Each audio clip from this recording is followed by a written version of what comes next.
వెలుగోడులో దారుణం. తెలుగు రిజర్వాయర్లో చిక్కుకున్న ఆవుల మంద. అడవి పందులు బెదిరించటంతో నీళ్లల్లోకి ఆవులు. వెలుగోడు ప్రాజెక్టు సమీపంలో స్థానిక గ్రామాలకు చెందిన 500 ఆవులు నలమల అడవుల్లోకి పశువుల మేత మేసేందుకు వెళ్లాయి. అదే సమయంలో అడవి పందుల గుంపు ఆవుల మందపైకి దాడికి ఉపక్రమించాయి.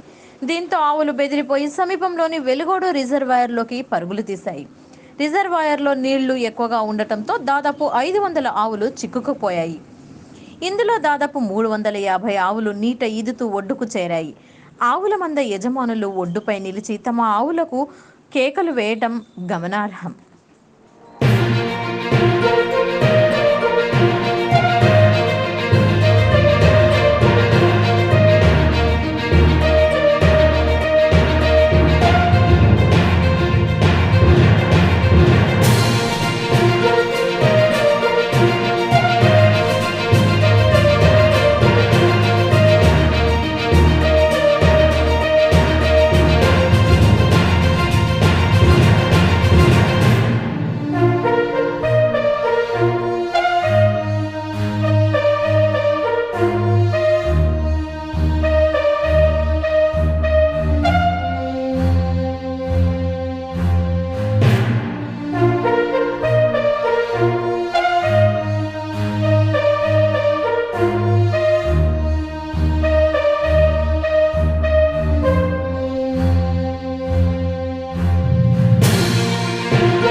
ఒక నిమిషం నాది చెప్తా.